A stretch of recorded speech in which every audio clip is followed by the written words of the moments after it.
Sa isang isla, sa kanlurang baybayin si Samuel na isang photographer ay kumukuha ng mga pictures. Habang kumukuha siya ng mga pictures, napansin niya na ang karamihang tao ay natutulog at isang krisis pala ang tumama sa isla. 3 araw ang nakalipas, ang mga tao ay nagsimulang makatulog nang wala sa oras. Ang iba ay nakakatulog sa loob ng kotse, sa loob ng sauna at kahit habang lumalangoy sa tubig. Hindi nagtagal nalaman nila na ang mga taong nakatulog ay hindi na magigising na parang nakoma. Ilang doktor ang pumunta sa isla para malaman ang dahilan ng krisis ngunit walang nakahanap ng lunas sa kakaibang pandemya. Ang mga karamihan sa residente sa isla ay nakatulog na. Ang mga iba ay nasa bahay at ang mga iba ay nasa trabaho at grocery store. Ang kanilang katawan ay gumagana ng maayos. Maliban kung igagalaw nila ang kanilang katawan, sila ay agad-agad na makakatulog. Ang isang kawili-wiling bagay tungkol sa sitwasyon ay hindi nakakaapekto ang sakit sa mga hindi permanenteng residente ng isla. Kaya ang mga doktor ay naglagay ng mga tag sa bawat natutulog na tao sa isla upang masubaybayan sila. Sa kasalukuyan, walang reporter ang pinayagan sa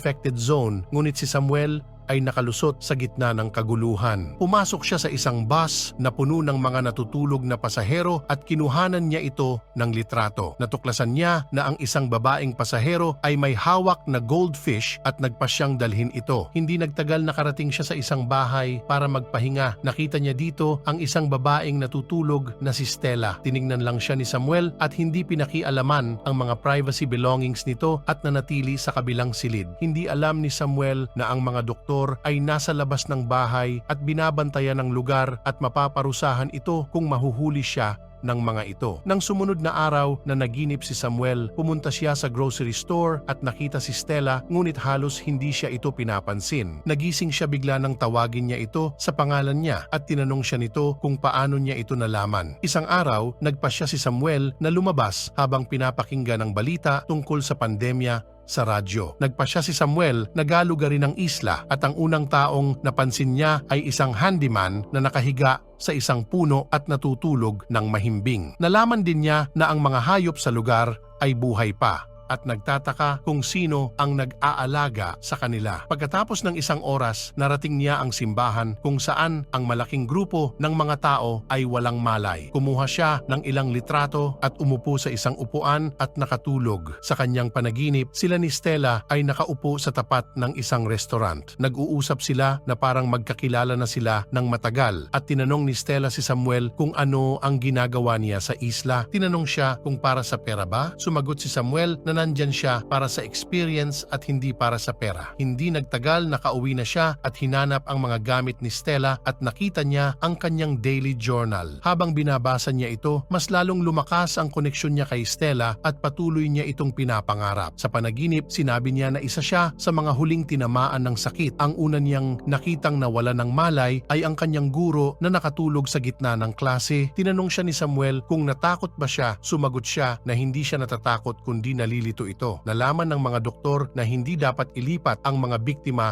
mula sa lugar kung saan sila nakatulog. Natawa si Stella sa impormasyon na iyon. Nangangamba si Stella na isang araw bumangon siya sa kama at baka sumabog ang puso nito. Pabirong sinabi ni Samuel na kung babangon man siya, sasabog din ang kanyang junjun. Sinabi ni Stella na habang natutulog daw ito, nagkakaroon siya ng magandang panaginip na hindi mo daw gugustuhing magising. Sumunod na araw si Samuel ay pumunta sa kabilang lungsod. Nakakita siya ng kotseng puno ng lobo. Habang kinukuhanan ito ng litrato, nakita siya ng mga doktor. Mabilis na umuwi si Samuel at nagpa siyang lisanin ng isla, nagpaalam siya kay Stella at inayos ang kanyang mga gamit at pumunta sa dalampasigan kung saan andoon ang kanyang bangka. Habang pinagmamasdan ang lugar, nagbago siya ng desisyon na huwag na lang tumuloy. Pagdating niya sa bahay, nakita niyang umaandar ang gripo. Naalala ni Samuel na sa unang pagpasok niya sa bahay ay pinatay niya ito. Gayunpaman, bigla siyang nalipat pabalik sa kanyang panaginip na nakaupo sa tapat ni Stella sa isang restaurant. Tinanong ulit siya ni Stella patungkol sa kanyang pakay sa isla. Sinabi ni Samuel na andito siya para sa kanya. 1 taon na pala ang nakalipas nang makita niya si Stella sa grocery store. Sinundan niya ito patungo sa isang restaurant noong araw na iyon at napukaw ang kanyang interes sa kanya. Sinubukan niyang kunin ang number nito ngunit natapos ang gabi na hindi na niya ito nakita pang muli. Pabalik sa realidad,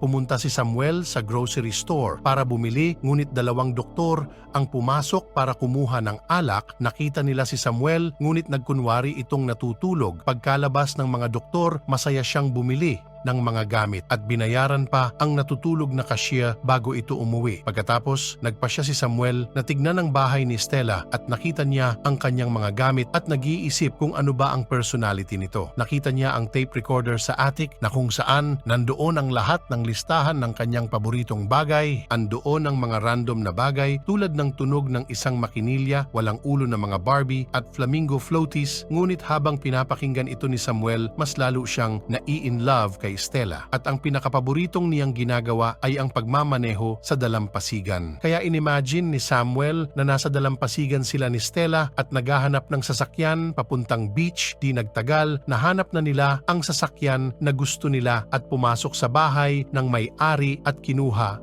ang susi. Pakiramdam ni Samuel na parang totoong nangyayari ang kanyang panaginip. Hindi nagtagal, nagising siya sa tunog ng kotse sa labas at napansin niya ang 2 health worker na papasok sa bahay para sa lingguhang check-up. Nagmadali siyang kinuha ang kanyang mga gamit at itinago ito. Tinignan ng mga workers ang status ni Stella at umalis. Ginugol ni Samuel ang natitirang bahagi ng kanyang araw na nakahiga sa tabi ni Stella. Sumunod na araw muli siyang pumunta sa attic at pinatugtog ang pangalawang bahagi ng kanyang tape. Sa pagkakataong ito, natuklasan niya ang mga bagay na pinakaayaw niya. Ayaw niya ng kalungkutan at pagiging mahina nito. Nag-usap ulit sila sa kanyang imahinasyon at nagsimulang makipag-usap sa kanya. Pinag-usapan nila ang tungkol sa soulmate at sinabi ni Samuel na baka silang dalawa ang para sa isa't isa, ngunit hindi ito pinaniwalaan ni Stella. Sa pagbalik sa realidad, nagpasya si Samuel na umuwi dahil wala na siyang iba pang layunin pa sa isla. Nakarating siya sa kalagitnaan ng pantalan, ngunit hindi niya magawang iwan si Stella at sa gabi siya ay umuwi sa bahay na kung saan nanaginip ulit siya at sila ay naninigarelyo ng magkasama. Simula sa araw na iyon, ginagawa niya ang lahat ng bagay na nasa listahan ni Stella. Gumawa siya ng lasagna at uminom ng beer. Di nagtagal lumitaw si Stella sa kanyang panaginip at galit ito dahil hindi niya ito iniiwan at sinabi niyang ang version ng Stella na nasa tape ay hindi siya. Na-realize ito ni Samuel at sumang-ayon kay Stella. Sobrang in love na si Samuel kay Stella kahit hindi pa niya ito nakakausap sa totoong buhay. Ngunit hiniling ni Stella sa kanya na iwan na siyang mag-isa at nawala sa kadiliman. Sa sumunod na eksena, muling nagpasya si Samuel na umalis. Ngunit sa pagkakataong ito, iba ang kanyang nasa isip. Sobra siyang nauhaw sa daan at nagkaroon ng hallucination. Dito ay pumasok siya sa isang apartment, ngunit habang nagtatagal, lalo siyang nauuhaw at nagsimulang sumara ang mga pader. Napagtanto niyang malapit na siyang magkaroon ng sakit tulad ng iba. Habang sinusubukan niyang manatiling gising, nakatanggap siya ng tawag mula sa isang imaginary Stella at sinabing umuwi na ito. Bigla siyang nagising at nagmadaling bumalik sa bahay. Iginiit niyang kung sakali mang siya ay makatulog tulad ng iba, gusto niyang nasa tabi ni Stella. Kinaumagahan na surprise si Samuel dahil nagawa niya itong gumising, gayunpaman hindi siya sigurado kung hanggang kailan siya mananatiling gising. Dahil dito, sumulat siya ng mga notes para kay Stella kung sakaling mabasa niya ito. Inabot siya ng buong araw at sa huli, nakoma na rin siya. Lumipas ang oras at makalipas ang ilang araw, gumalaw si Stella sa kanyang higaan. Naimulat niya ang kanyang mga mata pagkatapos ng higit sa 1 linggong pagkakatulog. Sobrang nanghihina ito at sinubukang uminom ng tubig sa gripo. Nagulat ito dahil nakakita siya ng isa pang toothbrush at nalaman niyang may iba pang nakatira sa kanyang bahay. Nakita niya si Samuel na natutulog sa sala. Si Stella ay nalilito at sinubukan niya itong gisingin, ngunit sumuko ito dahil hindi talaga ito nagigising. Ang bahay ay puno ng random na mga bagay na gusto niya tulad ng isang Barbie na walang ulo at isang higanteng flamingo floaty. Na-surprise siya nung makita niya ang mga ito, ngunit ito ay nawala nang malaman niyang binasa ni Samuel ang kanyang mga journals at nakinig sa kanyang mga tapes. Sa sobrang pagkadismaya, sinaktan niya ito ng ilang beses at natuklasan niya ang mga ginawang notes ni Samuel para sa kanya. Dito ay humingi siya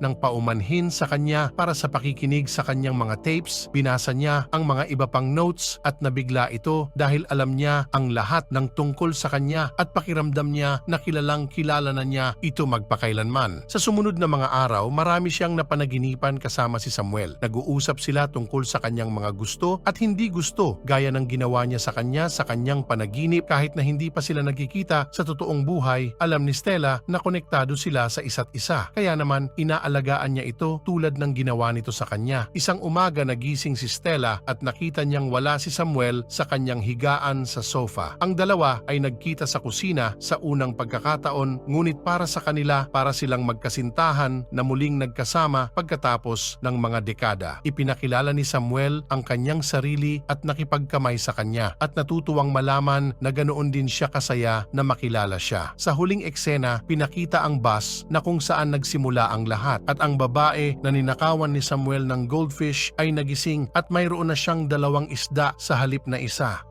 Kung nagustuhan mo ang video na ito, pakipindot ang like button at mag-subscribe ka na rin at comment sa ibaba. Thank you for watching.